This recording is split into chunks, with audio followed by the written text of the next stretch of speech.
সালামু আলাইকুম প্রিয় শিক্ষার্থীরা, কেমন আছো? আশা করি ভালো আছো। আজকে আমরা এসএসসি 2024 সালে কুমিল্লা বোর্ডে আর্থিক অবস্থার বিবরণী থেকে যে কোশ্চেনগুলো আসছে সেই কোশ্চেনগুলোর প্রথম কোশ্চেনটা নিয়ে আলোচনা করবো ইনশাল্লাহ। আমরা জানি কুমিল্লা বোর্ডে প্রতি বছর আর্থিক অবস্থার বিবরণী থেকে দুটি কোশ্চেন মাস্ট বি আসে, আর এই দুটি কোশ্চেন 100% আমাদের উত্তর দিতে হবে। কিন্তু আমরা এই আর্থিক অবস্থার বিবরণীর দুর্বলতার কারণে আমরা প্রতি বছর এই কুমিল্লা বোর্ডে অবস্থার বিবরণীতে কোশ্চেন আসার পরেও আমরা ঠিকমতো উত্তর দিতে পারতেছি না। তো আজকে সেই সমস্যাগুলো সমাধানের জন্যই আজকে আর্থিক অবস্থার বিবরণী কুমিল্লা বোর্ডের প্রথম কোশ্চেনটা নিয়ে আলোচনা করব। আশা করি তোমরা ফুলফিল ভিডিও দেখলে অনেকটা উপকৃত হবে এবং এই ভিডিও থেকে তোমরা অনেক সমস্যার সমাধান করতে পারবে ইনশাআল্লাহ। দেখো, কুমিল্লা বোর্ডের প্রথম কোশ্চেনটার ক নাম্বার যে কোশ্চেনটা আছে সেটা হলো মোট উত্তোলনের পরিমাণ নির্ণয় করো। খ নাম্বারে যে কোশ্চেনটা আসছে সেটা হলো মোট মুনাফা বা ক্ষতির পরিমাণ নির্ণয় করো, এবং ঘ নাম্বারে যে কোশ্চেনটা আসছে সেটা হলো মোট মুনাফা 2,02,000 টাকা ধরে বিশদ আয় বিবরণী তৈরি করো। আমরা এই প্রশ্নগুলো পড়েছি। এই প্রশ্নগুলো উত্তর করার আগে আমরা একটু প্রশ্নটা ভালো করে পড়ে নিই। দেখো, কুমিল্লা বোর্ডে যে কোশ্চেনগুলো আসছে সেই কোশ্চেনের প্রথম যেটা বলা আছে সেটা হলো উত্তোলন ও মূলধনের পরিমাণ দেওয়া আছে। উত্তোলন ও মূলধন কত টাকা দেওয়া আছে? উত্তোলন 13,000 টাকা এবং মূলধন 1,85,000 টাকা। প্রারম্ভিক মজুত পণ্য দেওয়া আছে 45,000 টাকা। ক্রয় ও বিক্রয় দেওয়া আছে 1,70,000 টাকা এবং বিক্রয় দেওয়া আছে 3,90,000 টাকা। আন্তঃপরিবহন দেওয়া আছে 15,000 টাকা। আন্তঃপরিবহন নিয়ে আমার একটু কথা আছে। আমরা আন্তঃপরিবহন অনেক সময় আন্তঃফেরতের মতো চিন্তা করি। আন্তঃপরিবহন কখনো আন্তঃফেরতের মতো চিন্তা করা যাবে না, কারণ আন্তঃপরিবহন বলতে বোঝাচ্ছে ক্রয় পরিবহনকে, আর আন্তঃফেরত বলতে বোঝাচ্ছে বিক্রয় ফেরতকে। তাহলে দুইটা সম্পূর্ণ বিপরীতধর্মী। আবার বলি, আন্তঃপরিবহন বলতে বোঝাচ্ছে ক্রয় পরিবহন এবং আন্তঃফেরত বলতে বোঝাচ্ছে বিক্রয় ফেরতকে। তাহলে পরবর্তী যেটা আছে সেটা হলো বেতন ও সম্মানী। বেতন ও সম্মানী দেওয়া আছে 82,000 টাকা। বিজ্ঞাপন দেওয়া আছে 60,000 টাকা। কুরিন সঞ্চিতি দেওয়া আছে 3,500 টাকা।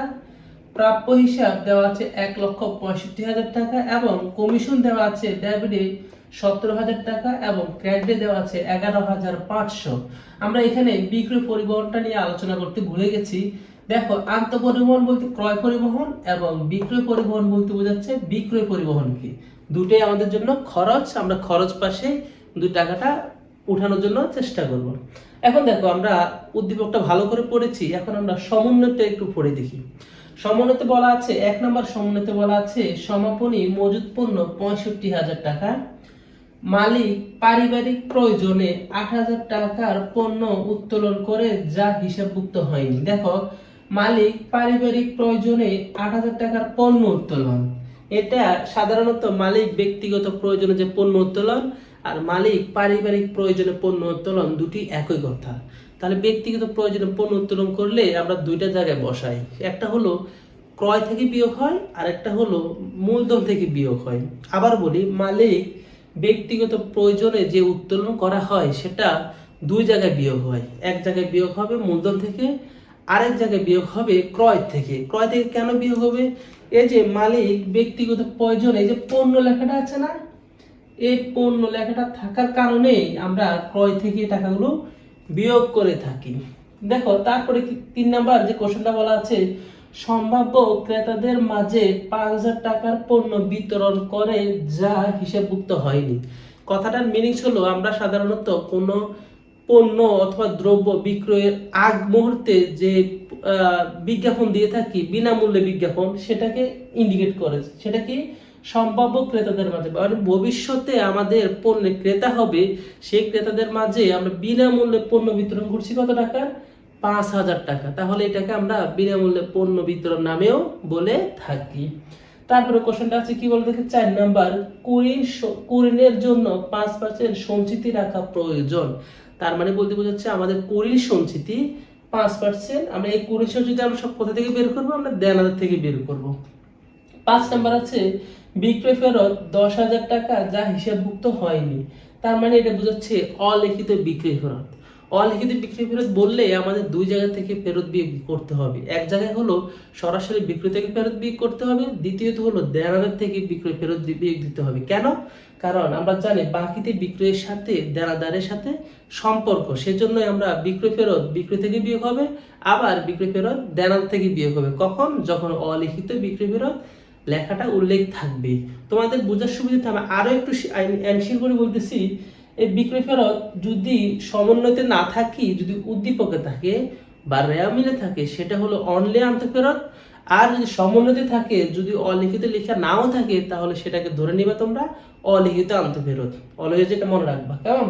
এখন দেখো আমরা প্রশ্নে চলে যাচ্ছি। এখন দেখো ক নাম্বারে যেটা আছে, মোট উত্তোলনের পরিমাণ নির্ণয় করো। মোট উত্তোলন বলতে কি বোঝাচ্ছে?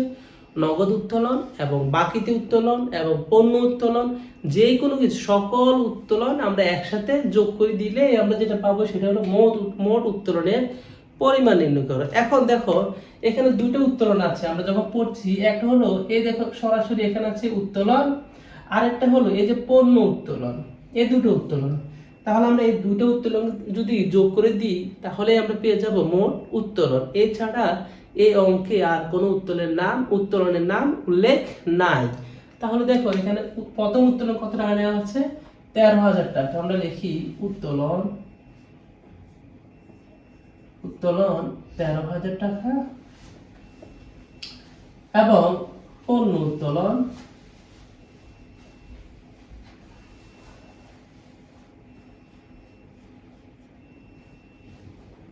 পণ্য উত্তোলন 5,000 টাকা, সরি 8,000 টাকা।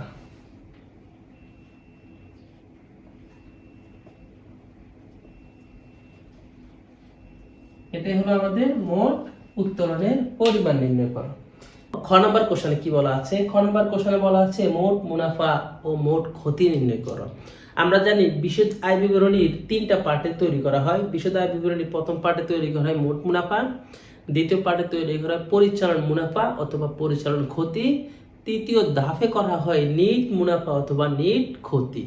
তাহলে তৃতীয় ধাপের মধ্যে আমাদের বলছিল মোট মুনাফা অথবা মোট ক্ষতির পরিমাণ নির্ণয় করো। তার মানে দ্বিতীয় ধাপ বলতে প্রথম ধাপ বলতে বোঝাচ্ছে আংশিক, সেজন্য আমি বলে রাখলাম, আমি লিখে রাখছি শাপলা এন্টারপ্রাইজের বিশদ আয় বিবরণী আংশিক। নিশ্চিত সাল হবে, আমি জায়গার সংকটের কারণে আমি সালটা দিলাম না, তোমরা 100% সালটা দিবা, কেমন? এখন দেখো বিশদ আয় বিবরণীর যে প্রথম পার্টটা মোট লাভ অথবা মোট মুনাফা, সেটা হলো আংশিক। তার মানে বলতে বোঝাচ্ছে বিশদ আয় বিবরণীর মোট লাভ অথবা মোট মুনাফা নির্ণয় করার জন্য আমরা জানি মোট লাভ অথবা মোট মুনাফা নির্ণয় করতে হলে আমাদের বিক্রয় থেকে বিক্রিত পণ্যের ব্যয় বিয়োগ করতে হবে। আমি আবারও বলি, আমরা মোট মুনাফা বের করতে হলে দুটা ধাপ করতে হবে শুধু। এক হলো বিক্রয় থেকে বিক্রিত পণ্যের ব্যয় বিয়োগ। আমরা জানি বিক্রয় বলতে কি বোঝাচ্ছে? নেট বিক্রয় বোঝাচ্ছে। সেটা কি বলো দেখি? বিক্রয় থেকে অলিখিত বিক্রয় থাকলে যোগ হবে, আন্তঃফেরত থাকলে বিয়োগ হবে, মুনাফা বিক্রয় থাকলে বিয়োগ হবে। এরকম বিক্রয় সাথে যোগ অথবা বিয়োগ করার পরে যে টাকা পাওয়া যাবে সেটাই হলো নেট বিক্রয়। আর বিক্রিত পণ্যের ব্যয়ের ভিতরে কি পাওয়া যায়? আমি একদম সহজভাবে যেটা বলতে চাই, বিক্রিত পণ্যের ব্যয়ের ভিতরে সর্বোচ্চ 6টি এন্ট্রি। আমি বলে রাখি বিক্রিত পণ্যের ব্যয়ের ভিতরে 6টি এন্ট্রি বসবে। এক হলো প্রারম্ভিক মজুত পণ্য, আর একটা হলো ক্রয়, আর একটা হলো আন্তঃপরিবহন, আর একটা হলো জ্বালানি, আর একটা হলো শুল্ক, আর একটা হলো ডক চার্জ অথবা বন্দর চার্জ।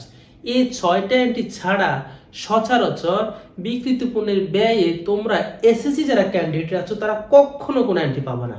আমি এটা শিওর দিচ্ছি, শিওর দিচ্ছি। এই 6টা এন্ট্রি ছাড়া তোমরা যারা এসএসসি 2024, 25, 26 যারা ক্যান্ডিডেট আছো তারা এই 6টা এন্ট্রি ছাড়া বিক্রিত পণ্যের ব্যয়ের ভিতরে আর কোনো এন্ট্রি পাবা না। তো শুধু বেশি জানার দরকারটা কি বলো দেখি? আমি আবার বলি, ক্রয়, প্রারম্ভিক মজুত পণ্য, তারপরে আন্তঃপরিবহন, জ্বালানি, শুল্ক এবং ডক চার্জ অথবা কি বলো দেখি? বন্দর চার্জ, কেমন? তাহলে দেখো এখানে আন্তঃপরিবহনের আরেকটা নাম আছে, সেটা ক্রয় পরিবহন, শুল্ক অথবা আমদানি শুল্ক একই কথা, ডক চার্জ অথবা বন্দর চার্জ একই কথা, মজুরি একই কথা। মজুরি আসবে, আমি মজুরিটা স্কিপ করে গেছি, মজুরিতে বেশিরভাগ এন্ট্রিতে আসে। তাহলে দেখো আমি এখানে বিক্রিত পণ্যের ব্যয়ের ভিতরে প্রথম যে ধাপটা সেটা হলো বিক্রয়। আমি বিক্রয়টা আগে তৈরি করতেছি, কেমন? এখন দেখো, প্রথমে লিখলাম বিক্রয়। দেখো বিক্রয় কত টাকা, এখানে বিক্রয় অলরেডি আছে। দেখো বিক্রয় কত টাকা, 3,90,000 টাকা। আমি লিখলাম 3,90,000, 3,90,000। দেখো বিক্রয় থেকে আমরা 5 নাম্বার সমন্বয়টা পড়ছি না, এই 5 নাম্বার সমন্বয়তে 10,000 টাকা বিক্রয় ফেরত দেওয়া আছে। তাহলে আমরা বিক্রয় ফেরত বিয়োগ করে নিচ্ছি, বিয়োগ বিক্রয় ফেরত, বিক্রয় ফেরত 10,000 টাকা, 3,80,000 টাকা, বিয়োগ বিক্রিত পণ্যের ব্যয়, বিক্রিত পণ্যের ব্যয়। আমি একটু লিখে রাখি, বিক্রিত পণ্যের ব্যয়ের ভিতরে কোন কোন এন্ট্রি আসে, সেটা হলো প্রারম্ভিক মজুত পণ্য,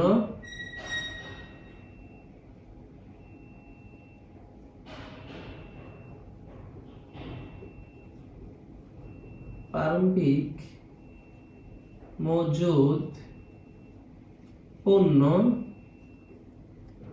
নিট ক্রয়, আন্ত পরিবহন অথবা ক্রয় পরিবহন, জ্বালানি অথবা জাহাজ ভাড়া, মজুরি, শুল্ক অথবা আমদানি শুল্ক,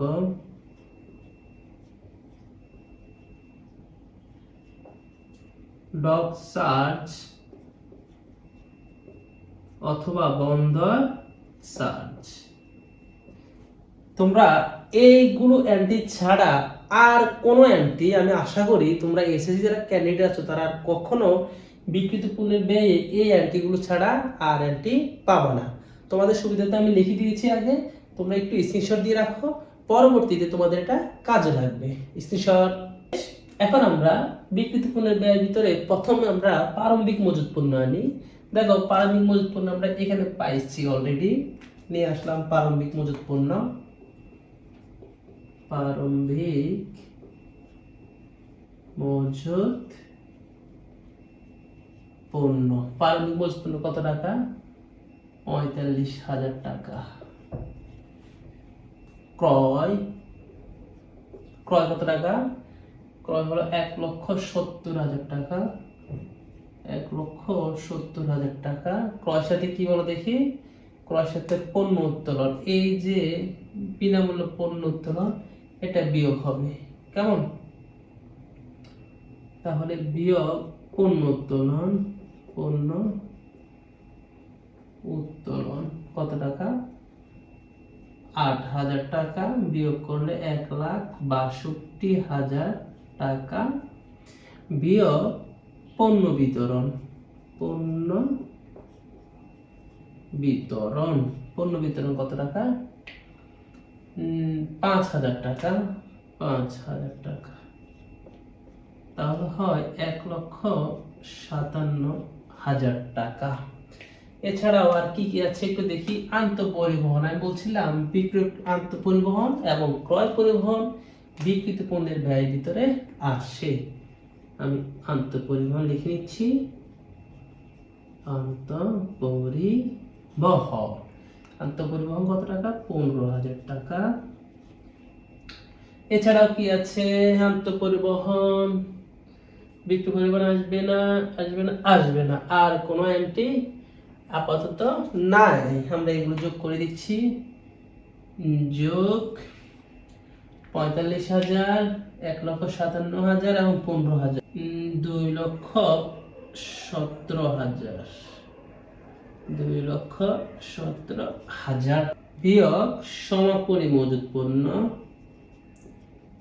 সমাপনী মজুত পূর্ণ। এই দেখো সমাপনী মজুত পণ্য কত টাকা আছে, 1 নম্বর সমন্বয়তে আছে 65,000 টাকা। তাহলে সমাপনী মজুত পণ্য 65,000 টাকা। আমরা যদি 2,17,000 থেকে 65,000 1,52,000 টাকা,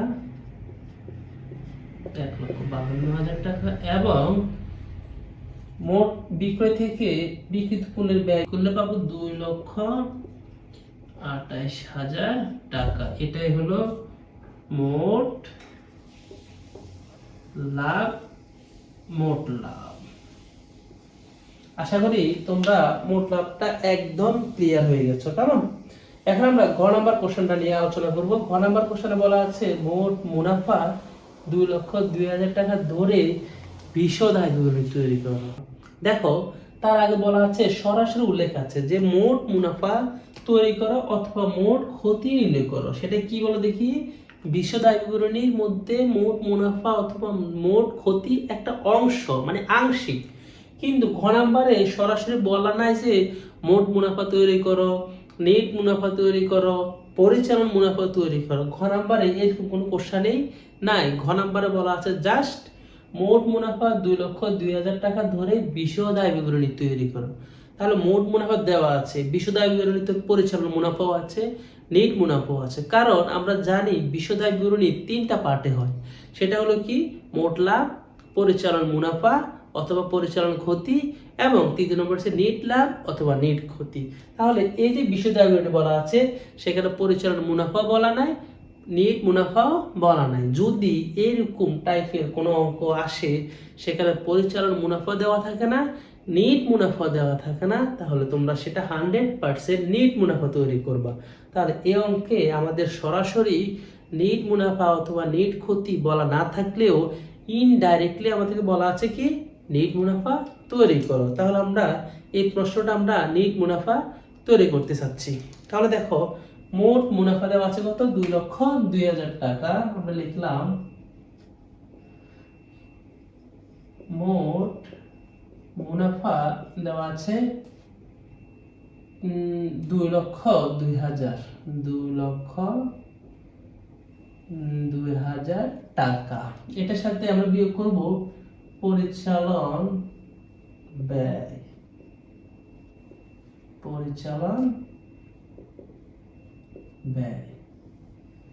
মোট মুনাফা থেকে আমরা যদি পরিচালন ব্যয় বিয়োগ করি তাহলে পাবো আমরা পরিচালন মুনাফা অথবা পরিচালন ক্ষতি। সেখান থেকে আমরা যদি অন্যান্য আয় যোগ করি এবং অন্যান্য ব্যয় বিয়োগ করি তাহলেই আমরা পাবো নেট মুনাফা অথবা নেট ক্ষতি। তাহলে পরিচালন মোট মুনাফা থেকে নেট ক্ষতির মধ্যে যাইতে 3টা ধাপ অতিক্রম করতে হবে। সেটা হলো পরিচালন ব্যয়, অন্যান্য আয় এবং অন্যান্য ব্যয়। তাহলে পরিচালন ব্যয়তে কোন কোন এন্ট্রি আসে? পরিচালন ব্যয়তে সকল ব্যয় আসবে, শুধুমাত্র 2 ধরনের ব্যয় ছাড়া। এক ধরনের ব্যয় হলো বিক্রিত পণ্যের ব্যয়ে যে ব্যয়গুলো আসছে সেগুলো ছাড়া, এবং দ্বিতীয়ত অন্যান্য ব্যয়তে ছাড়া। তার অন্যান্য ব্যয়তে মাত্র 3টা এন্ট্রি অন্যান্য ব্যয়তে আসবে। সেটা হলো কি? মূলধনের সুদ এবং দায়ের সুদ, 3 নম্বর বিবিধ ক্ষতি। আবার বলি, মূলধনের সুদ, দায়ের সুদ এবং বিবিধ ক্ষতি ছাড়া যত ব্যয় আছে সেগুলো যদি বিক্রিত পণ্যের ব্যয় না আসে তাহলে সেটা পরিচালন ব্যয়ে চলে আসবে। সহজ। তাহলে দেখো, এখানে ক্রয় অলরেডি আমাদের বিক্রিত পণ্যের ব্যয় চলে আসছে, এটা আসবে না। আন্তঃপরিবহন বিক্রিত পণ্যের ব্যয়ের ভিতরে চলে আসছে, সেটা আসবে না। এই যে বিক্রয় পরিবহন, এটা হলো পরিচালন ব্যয়, কারণ এই বিক্রয় পরিবহন ব্যয় মুনাফা বিক্রিত পণ্যের ব্যয়ের ভিতরে আসে নাই এবং সেটা অন্যান্য ব্যয়ও আসবে না। তাহলে সেটা কি? পরিচালন ব্যয়। তাহলে বিক্রয় পরিবহন কত টাকা দেওয়া আছে? বিক্রয় পরিবহন দেওয়া আছে 23,000 টাকা।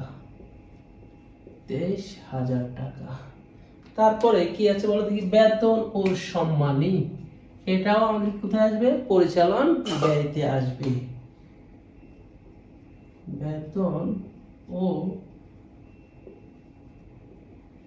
সম্মানী কত টাকা? 82,000 টাকা। আমি লিখলাম 82,000 টাকা। এছাড়াও আসবে আমাদের এই যে বিজ্ঞাপনটাও আমাদের পরিচালন ব্যয়তে আসবে, কারণ বিজ্ঞাপন ব্যয় আমাদের বিক্রিত পণ্যের ব্যয়ও আনি নাই, আমরা অন্যান্য ব্যয়ও নিব না, সেজন্য বিজ্ঞাপন আমাদের পরিচালন ব্যয়তে আসবে। এখন তোমাদের অনেকের হয়তো কোশ্চেন থাকবে, আপনি কেন সরাসরি এইভাবে বলেন, আপনি সরাসরি বলেন পরিচালন ব্যয় বলতে কি বোঝায় এবং পরিচালন ব্যয়ে কোন কোন এন্ট্রি আসবে স্পেসিফিকভাবে বলে দেন। দেখো, আমরা যখন ভোট করতেছি তাহলে আমরা বুঝতে হবে আমরা একটু অ্যাডভান্স, কারণ অ্যাডভান্স না হলে আমরা কখনো এই ভোট করার সাহস করতাম না। সেজন্য যেহেতু আমরা সবাই অ্যাডভান্স, সেই জন্য আমি পরিচালন ব্যয় এবং অন্যান্য ব্যয়, অন্যান্য আয়, বিক্রিত পণ্যের ব্যয় এগুলো নিয়ে আলাদা আলাদা আলোচনা করি নাই। যদি ক্লাস এরকম লাগে যে আপনি আলাদা আলাদা করে পরিচালন ব্যয় সম্পর্কে উপস্থাপন করুন, আপনি আলাদা আলাদা করে বিক্রিত পণ্যের ব্যয় উপস্থাপন করুন, আপনি আলাদা আলাদা করে অন্যান্য আয়, অন্যান্য ব্যয়, এটা সম্পূর্ণভাবে আমাদেরকে বোঝান কিভাবে এটা পরিচালন ব্যয় হয়েছে, কিভাবে এটা অন্যান্য আয় হয়েছে, কিভাবে এটা বিক্রিত পণ্যের ব্যয় হয়েছে, তাহলে আমাকে অবশ্যই কমেন্টসে জানাবা অথবা আমার ফেসবুক পেজে জানাবা। আমি 100% ইনশাল্লাহ তোমাদের জন্য এরকম ক্লাস নিয়ে আমি তো উপস্থিত থাকবো ইনশাল্লাহ। তাহলে দেখো, বিজ্ঞাপন আসে 60,000 টাকা,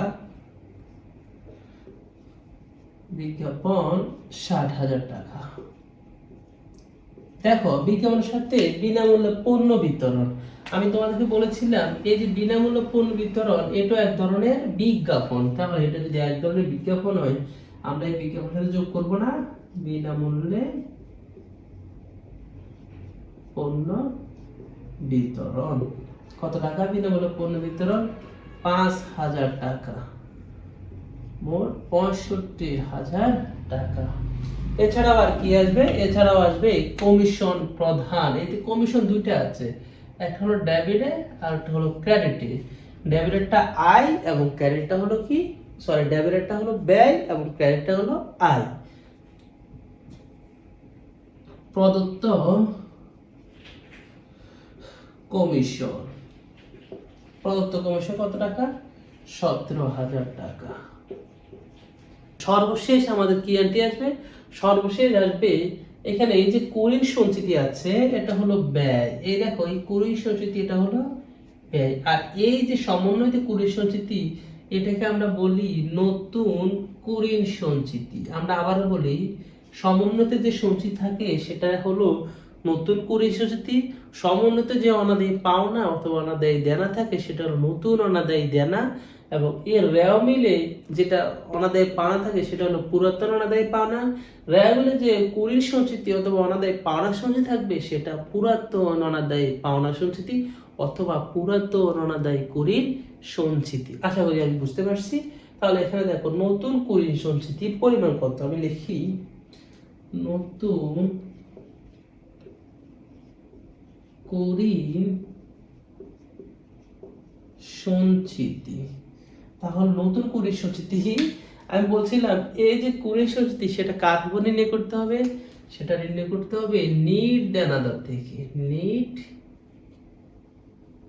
দেনাদার থেকে। কারণ নিট দেনাদার কত টাকা? এখানে দেখো, এই যে প্রাপ্য হিসাব 1,65,000 টাকা, এটা হলো মোট দেনাদার। তাহলে আমি এখানে লিখে রাখি 1,65,000 বিয়োগ, এই যে আমি বলছিলাম বিক্রয় ফেরত, অলিখিত বিক্রয় ফেরত দুই জায়গা থেকে যাবে বলছিলাম। এক হলো সরাসরি বিক্রয় থেকে, আর একটা হলো কার থেকে? দেনাদার থেকে। তাহলে এই যে 10,000 টাকা এটা কোথা থেকে যাবে? এখান থেকে যাবে। আমি এখান থেকে 10,000 টাকা বিয়োগ করি,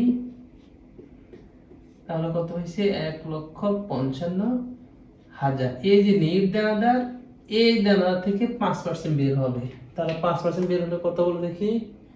5% 1,555,000 টাকার 5% হয় 7,750। এই যে 7,750 টাকা, এটাই হলো কুরির সঞ্চিতির পরিমাণ। তাহলে 7,750 বিয়োগ এখানে যে উদ্দীপকে পুরাতন কুরির সঞ্চিতি আছে না, এই যে 3,500, এটা বিয়োগ করে দিব। এই দেখো, কুরির সঞ্চিতি কি? এখানে যদি কুরির অনাদায়ী কুরিন থাকে, এই কুরিন আর এইখানে কুরিন থাকুক, কুরির সঞ্চিতি থাকুক, সবগুলো যোগ করে দিবা আর এটা বিয়োগ করে দিবা। এখন কারো মাথায় ঢুকছে হয়তো কারো মাথায় ঢুকে নাই। আমি আরো সহজভাবে তোমাদের মাথায় যেন একেবারে ঢুকে যায় সেজন্য সহজভাবে আবার উপস্থাপন করতেছি। এখানে যদি ডেবিটে কোরিন থাকুক ওনাদের পাওনা থাকে, এই ডেবিটের সাথে এখানে ওনাদের পাওনা অথবা কোরিন দুটাই যোগ করে দিব, জাস্ট এটা বিয়োগ করে দিব। তাহলে আমি আবার বলি, এখানে যদি ডেবিটে কোরিন থাকে সেই কোরিনের সাথে এখানে যদি কোরিন থাকে দুটা যোগ, আবার কোরিন থাকলে সেটাও যোগ, তিনটা যোগ, বাকি থাকবে এটা বিয়োগ করে দিবা, শেষ, এনাফ। আর কিছু তোমাদের মাথায় রাখাও লাগবে না, বোঝাও লাগবে না। তাহলে দেখো পুরাতন কোরিন সূচি কত? 3500। পুরাতন কোরিন সঞ্চিতি 3500, তাহলে হয় 4250। মোট যদি আমরা এগুলো সব যোগ করি তা 1,91,250 মেবি এত টাকা হয়। এখান থেকে যদি আমি বিয়োগ করে দিই 10,750 টাকা পরিচালন মুনাফা। আমি লিখে রাখি, এটা হলো পরিচালন মুনাফা। এটার সাথে যোগ অন্যান্য আয়, যোগ অন্যান্য আয়। অন্যান্য আয় কি কি বলে দেখি? ওই যে একটা আছে কমিশন প্রাপ্তি, আমি লিখি কমিশন প্রাপ্তি। কমিশন প্রাপ্তি কত টাকা? 11,500 টাকা। 11,500 টাকা, দুটো যোগ করলে হয় 22,250 টাকা।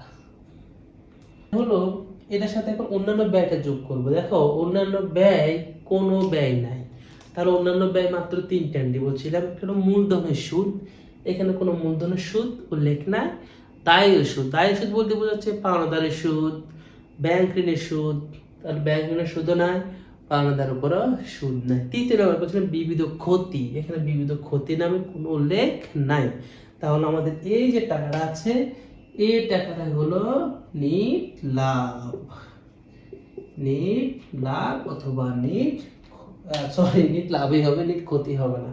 আজকে আমাদের ক্লাস এতটুকু পর্যন্ত। তোমাদের যদি এই ক্লাসে কোনো প্রশ্ন থেকে থাকে তাহলে আমাকে অবশ্যই কমেন্টসে জানাবা, অথবা আমার ফেসবুক পেজে জানাবা, যেখানেই জানাও। যদি আমি তোমাদের মেসেজটা পেয়ে থাকি তাহলে 100% তোমাদের সমস্যার সমাধান নিয়ে আমি তোমাদের সামনে উপস্থিত থাকবো ইনশাআল্লাহ। আজকে এতটুকুই, এই পর্যন্ত আশা রাখি ক্লাস শেষ করছি। আসসালামু আলাইকুম, আল্লাহ হাফেজ।